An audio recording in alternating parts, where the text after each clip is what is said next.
Assalomu alaykum qadrli MMA va UFC muxlislari. E'tiboringiz markazida MMA maydoni kanali. Videomizga bir dona like bosishingizni so'rab qolamiz. Demak biz boshladik.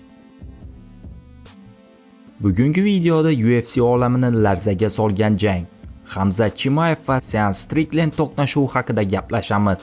Bu jang nafaqat muxlislarni, balki MMA afsonalarini ham hayratda qoldirdi. Ayniqsa jangdan keyin Habib Nurmagomedov bildirgan fikrlar internetda katta shov-shuvga sabab bo'ldi. Jang boshlanishidan oldinoq arena atmosferasi juda keskin edi. Bir tomonda agressiv va bosim bilan jang qiladigan Hamzat Chimayev, boshqa tomonda esa sovuqqon va tajribali Sean Strickland. Muxlislar bu jang 5 raund davom etadimi yoki birinchi raunddayoq tugaydimi degan savol bilan kutishayotgan edi. Birinchi raund boshlanishi bilan Chimayev odatdagidek oldinga tashlandi. U Stricklandni torga siqib, kurash elementlarini ishlatishga harakat qildi. Lekin Strickland ham oson taslim bo'ladigan fighter emasligini ko'rsatdi.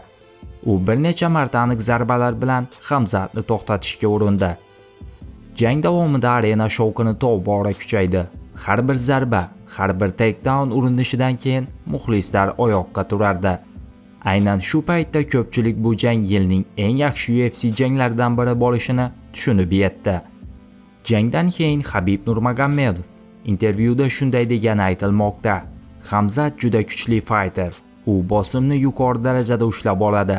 Lekin Strickland ham haqiqiy jangchi ekanini ko'rsatdi. Habib ayniqsa Chimayevning fizik tayyorgarligi va mentalitetni alohida maqtadi. Ijtimoiy tarmoqlarda esa muxlislar ikkiga bo'linib ketdi. Ba'zilar Chimayev dominant bo'lganini aytsa, boshqalar Stricklandning chidamliligini va xarakterini yuqori baholamoqda. UFC ekspertlari esa bu jang hali uzoq vaqt esdan chiqmasligini aytmoqda.